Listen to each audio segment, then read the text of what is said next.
দেয়ালে পিঠ ঠেকে গেছে, কেউ কিছু করতে পারছে না আপনার জন্য। আপনি পরিপূর্ণ ইয়াকিনের সাথে, দৃঢ় বিশ্বাসের সাথে এই 4টা আমল নিয়মিত করবেন। এবং আমি বহু মানুষকে পার্সোনালি এটার পরামর্শ দিয়েছি, ওনারা আমল করেছেন, আমল করে উপকৃত হয়েছেন। এরকম বহু মানুষ আছেন, বৃদ্ধ মানুষ, বাবা ক্যান্সারে আক্রান্ত হয়েছেন অনেক দেরিতে, আল্লাহ তাআলা অলৌকিকভাবে সাহায্য করেছেন। হ্যাঁ, কখনো যদি আল্লাহ তাআলা এই আমলগুলো করার পরও আমার বিপদ দূর না করেন, তাহলে হয় আমার আমলের মধ্যে কোনো ত্রুটি ছিল, অথবা আমার এই বিপদ দূর না হওয়ার মধ্যে আমার জন্য কোনো কল্যাণ নিহিত ছিল। আল্লাহ তাআলা আমার দোয়া কবুল করে যে উপকার হতো তার চাইতে বেটার কিছু হয়তো আমাকে দিবেন, এই ইয়াকিন একজন ইমানদারের থাকবে। সে 4টা আমলের 1 নম্বর হলো ইস্তিগফারের আমল। ইস্তিগফার, আপনি ফেসে গেছেন কোনো জায়গায়, কোনো উপায় পাচ্ছেন না, আপনি ইস্তিগফার করতে থাকেন। আস্তাগফিরুল্লাহ ওয়া আতুবু ইলাইহি, আস্তাগফিরুল্লাহ ওয়া আতুবু ইলাইহি, আস্তাগফিরুল্লাহ ওয়া আতুবু ইলাইহি, আস্তাগফিরুল্লাহ, আস্তাগফিরুল্লাহ, আস্তাগফিরুল্লাহাল্লাযী লা ইলাহা ইল্লা হুয়াল হাইয়ুল কাইয়্যুম ওয়া আতুবু ইলাইহি ওয়া লা হাওলা ওয়া লা কুওয়াতা ইল্লা বিল্লাহ। اللهم أنت ربي لا إله إلا أنت خلقتني وأنا عبدك وأنا على عهدك ووعدك ما استطعت أعوذ بك من شر ما صنعت أبوء لك بنعمتك علي وأبوء لك بذنبي فاغفر لي فإنه لا يغفر الذنوب إلا أنت سيد الاستغفار। এভাবে যে কোনো ইস্তেগফার করতে থাকেন, আপনি বেশি বেশি করে আল্লাহর কাছে ইস্তেগফার, ক্ষমা প্রার্থনা করতে থাকেন, খুব বেশি। আপনার 2 ঠোঁটে অনবরত আপনি চাইতে থাকেন আল্লাহর কাছে ক্ষমা। এই ইস্তেগফার সম্পর্কে নবী করিম সাল্লাল্লাহু আলাইহি ওয়াসাল্লাম বলেছেন, মাল্লাজিমাল ইস্তেগফার, যে ব্যক্তি ইস্তেগফারকে আঁকড়ে ধরবে, আঁকড়ে ধরা মানে কি, এটা ছাড়বে না, সে পড়তেই থাকবে অনবরত। টয়লেটে যাওয়ার সময়টা, ঘুমের সময়টা, খাওয়ার সময়টা বাদে, অবসর নামাজের সময়টা বাদে, বাকি সারাক্ষণ সে ইস্তেগফার পড়বে। এরকম যদি কেউ করে, আল্লাহ রাব্বুল আলামিন জাআলাল্লাহু লাহু মিন কুল্লি হাম্মিন ফারাজা ওয়া মিন কুল্লি যায়কিন মাখরাজা, সকল পেরেশানি থেকে, সকল টেনশন থেকে বের হওয়ার পথ আল্লাহ তাআলা অলৌকিকভাবে তার জন্য আবিষ্কার করে দিবেন। এবং আমি আমার জীবনে যেটা বলেছিলাম, বিস্তারিত বলতে চাই না, এরকম পরিস্থিতি আসছে যে চোখের সামনে কোনো আপাতত রক্ষার কোনো পথ আর খোলা নেই, এমন ভয়াবহ বিপদ। ইস্তেগফার করতে করতে এমনভাবে আল্লাহ তাআলা সাহায্য করেছেন যে এটা কল্পনা করলেও মনে হয় যে স্বপ্নের মতো। কিভাবে এখন এই লোক এই জায়গায় আসলো আমার সাহায্যের জন্য, এই লোক তো এটা এই জায়গায় আসার কথা না, টিকুনি এসে হাজির হয়ে গেলেন এবং উপকারটা, আমার সমাধানটা হয়ে গেল সমস্যা। তো আলহামদুলিল্লাহ, বহুবার আমি পরীক্ষা করেছি, আর আমার পরীক্ষার 2 পয়সার দাম নাই। হাদিসে বলা আছে, গ্যারান্টি দেওয়া আছে, আমার পরীক্ষা করলেই কি না করলেই কি। তাহলে একটা আমল হলো কি, ইস্তেগফার। সব সময়ের জন্য এটা কন্টিনিউয়াস করবেন, আর এমনিও অবসর সময় ইস্তেগফার করবেন। আরবদের মধ্যে সৌন্দর্য আছে, তারা বিভিন্ন ডাক্তারের ওয়েটিং রুমে বা বিভিন্ন জায়গায় মানুষ যেখানে অপেক্ষা করে পাবলিক প্লেসগুলোতে লিখে রাখে ইস্তেগফার করুন, আপনার হাইওয়েগুলোর পাশে লেখা থাকে ইস্তেগফার করুন, এবং তারা আসলে একটু পরপর দেখা যায় ইস্তেগফার করে। ভালো মন্দ গুণ সবার মধ্যে আছে, তাদের এই ভালো গুণটা আছে, ইস্তেগফার বেশি বেশি করা। আমরা ইস্তেগফার সচরাচর এইভাবে অনবরত অবসর সময় করার অভ্যাস অনেকের মধ্যেই নাই। আমরা এটা চালু করবো ইনশাআল্লাহ। বিশেষ করে যখন কোনো সমস্যা হবে তখন ইস্তেগফার চলতে থাকবে মুখে অনবরত, ধীরে ধীরে মহব্বতের সাথে নিজেকে, নিজের পাপ অপরাধগুলোর কথা স্মরণ করে আল্লাহর কাছে মাফ চাইতে থাকবো, পেরেশানি দূর হবে ইনশাআল্লাহ। 1 নাম্বার 2, দুরুদ। নবী করিম সাল্লাল্লাহু আলাইহি সাল্লামের প্রতি দুরুদ পাঠ করা, এটা যদি আপনি নিয়মিত করতে থাকেন মহব্বতের সাথে, আল্লাহুম্মা সাল্লি আলা মুহাম্মদ ওয়া আলা আলি মুহাম্মদ কামা সাল্লাইতা আলা ইব্রাহিম ওয়া আলা আলি ইব্রাহিম ইন্নাকা হামিদুম মাজিদ, আল্লাহুম্মা বারিক আলা মুহাম্মদ ওয়া আলা আলি মুহাম্মদ কামা বারাকতা আলা ইব্রাহিম ওয়া আলা আলি ইব্রাহিম ইন্নাকা হামিদুম মাজিদ। আপনি একবার ছোট দুরূদ যদি পড়েন, সাল্লাল্লাহু আলাইহি ওয়াসাল্লাম, সাল্লাল্লাহু আলাইহি ওয়াসাল্লাম, আল্লাহুম্মা সাল্লি আলা মুহাম্মদ ওয়া আলা আলি মুহাম্মদ, শুধু এইটুকু পড়েন। জাযাল্লাহু আন্না মুহাম্মাদাম মা হুয়া আহলু, শুধু এইটুকু পড়েন। আপনি এইভাবে যেই কোনো দুরূদ নবী করিম সাল্লাল্লাহু আলাইহি ওয়াসাল্লামের প্রতি যদি পড়েন এবং পড়তে থাকেন অনবরত, ইস্তেগফারের পাশাপাশি দুরূদের ক্ষেত্রে নবী করিম সাল্লাল্লাহু আলাইহি ওয়াসাল্লাম বলেছেন যে এইটা তোমার জন্য যথেষ্ট হয়ে যাবে। তুমি যদি আল্লাহর কাছে আর কোনো দোয়া করতে না পারো, শুধু দুরূদটা পড়ো, তোমার সব পেয়ে যাবে, কিচ্ছু লাগবে না। এক সাহাবী বলছেন, রাসূলুল্লাহ, আমার দোয়ার মধ্যে দুরূদ কত পার্সেন্ট রাখবো? আমি তো আমার অনেক কিছু আল্লাহর কাছে চাইবো, দুরূদ মানে তো নবীজির জন্য দোয়া, মানে আমার জন্য তো আমি দোয়া করবো, আপনার জন্য দোয়া কত পার্সেন্ট করবো?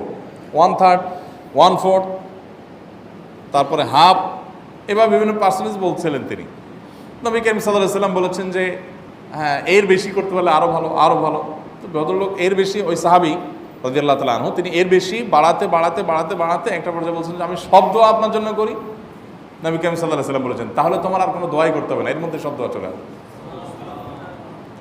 কারণ আপনি যদি বলেন আল্লাহ আপনার নবীর প্রতি আপনি রহমত নাজিল করেন, আপনার নবীর প্রতি আপনি শান্তি নাজিল করেন, আপনি যেটা দোয়া করেন, তো আল্লাহকে আল্লাহর নবীর প্রতি আপনি রহমত নাজিল করতে বললে আল্লাহ তাআলা আপনার প্রতি রহমত নাজিল করবেন কি করবেন না?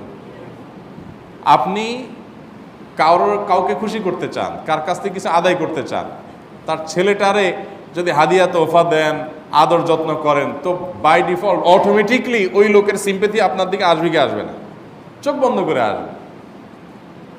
তো আল্লাহর নবীর জন্য যখন আপনি দোয়া করবেন তখন আল্লাহ তাআলা আপনার প্রতি রহমত নাজিল করবেনই, এটা নবী সাল্লাল্লাহু আলাইহি ওয়াসাল্লামের ওয়াদা। যেই কোনো পেরেশানি, তিনি আরো বলেছেন যদি কেউ দুরূদের আমল করে নিয়মিত, আল্লাহ রাব্বুল আলামিন তার সকল পেরেশানির জন্য যথেষ্ট করে দিবেন। এই আমলটাকে সবগুলো দূর করার জন্য যথেষ্ট হয়ে যাবে।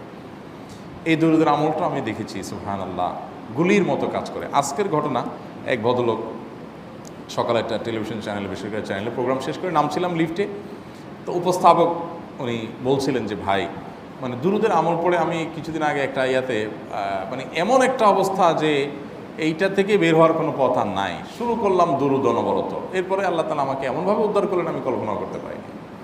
আলহামদুলিল্লাহ এই আমলগুলো করে অনেক ভাইরা আমাকে অভিজ্ঞতা জানাইছেন যে আলহামদুলিল্লাহ তাদের অভিজ্ঞতা অলৌকিক। হ্যাঁ, ওই যে বললাম কখনো যদি আল্লাহ তাআলা আপনার দোয়া কবুল না করেন তাহলে হয় আমার ত্রুটি আছে, আর না হলে আমার জন্য আল্লাহ তাআলা এর চেয়ে বেটার কিছু রেখেছেন, আমি সেই ইয়াকিন রাখবো ইনশাআল্লাহ বিইذنিল্লাহ। আর এই দোয়াতে সমাধান হবেই হবে, সে বিশ্বাস থাকতে হবে। নবী করিম সাল্লাল্লাহু আলাইহি ওয়াসাল্লাম বলেছেন, হাদিসে কুদসিতে আল্লাহ বলেছেন আনা ইনদা যান্নি আবদি বি, বান্দা আমার প্রতি যেমন ধারণা করে আমি তেমন আচরণ করি।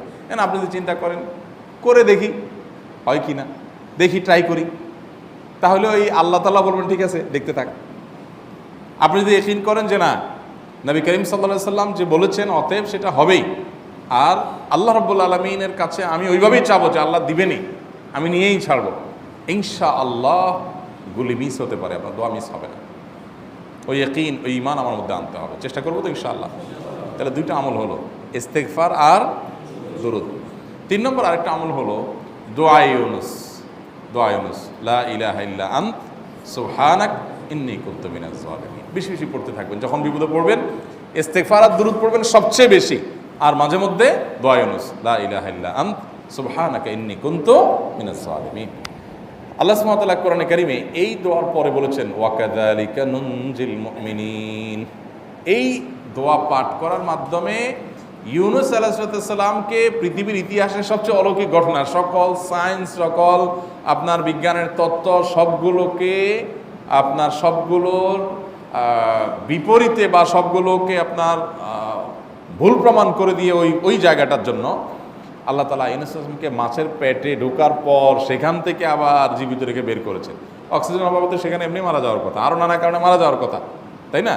কিন্তু আল্লাহ তাআলা তাকে রক্ষা করেছেন, কারণ উনি ওই বিপদে পড়ার পর থেকে এইটা পড়তেছিলেন, লা ইলাহা ইল্লা আনতা সুবহানাকা ইন্নী কুনতু মিনাজ জালিমিন। তো আল্লাহ তাআলা কোরআনে বলেছেন এটা ইউনুস, তার নবী ইউনুস আলাইহিস সালামকে আল্লাহ তাআলা এর মাধ্যমে রক্ষা করেছেন, সেটা তার জন্য খাস না, এটা তার জন্য স্পেশাল না, বরং আল্লাহ বলেছেন ওয়াকাযালিকা নুনজিল মুমিনিন, এটা দিয়ে আমি তাকে রক্ষা করেছি, একইভাবে ঈমানদারদেরকেও এইটার মাধ্যমে রক্ষা করব।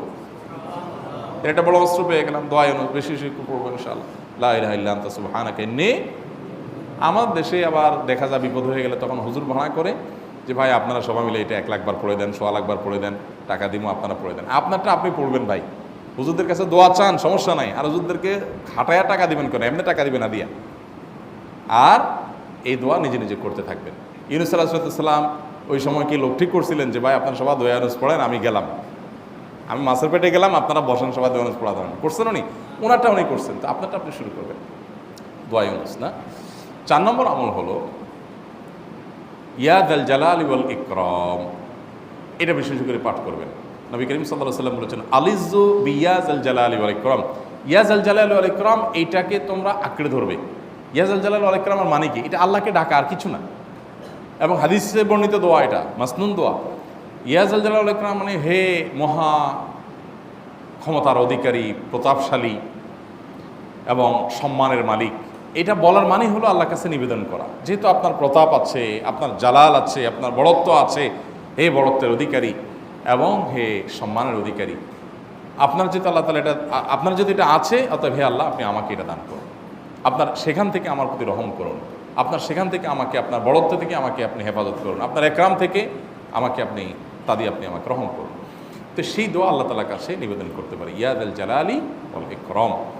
এর পাশাপাশি তাহাজ্জুদের নামাজ এবং যে কোনো নফল নামাজ, কারণ নবী সাল্লাল্লাহু আলাইহি সাল্লাম ইজা হাজাবাহু আমরুন সাল্লাহ, নবীজি সাল্লাল্লাহু আলাইহি সাল্লামের কোনো পেরেশানি শুরু হলে আগে ওযু করে 2 রাকাত নামাজ পড়তেন, ওযু করে 2 রাকাত নামাজ পড়তেন।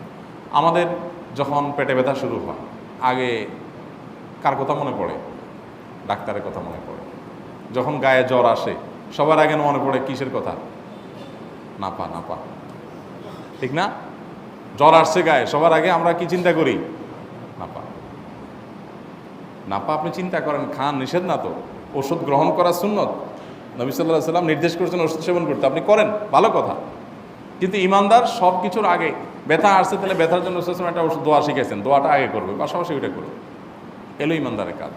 আমরা আজকাল ইমান থেকে অনেক দূরে সরে গেছি। আল্লাহ আমাদের সেই ইয়াকিন দান করুন। তাহাজ্জুদের সময় দোয়া, অনেক বেশি দোয়া কবুল হয়। তাহলে 4টা আমল ইনশাআল্লাহ আপনাকে এই ভয়াবহ বিপদ থেকে উদ্ধার করার জন্য সাহায্য করবে ইনশাআল্লাহ। সে ইয়াকিন নিয়ে করবেন। সেই সাথে as-সাদাকা তারদুল বালা, দান সাদাকা করা, অন্যান্য যে আমলগুলো আছে টুকটাক সেগুলোর সাথে সাথে চালানো। বাকি এই 4টাকে বেসিক্যালি একটু জোরভাবে করতে থাকা।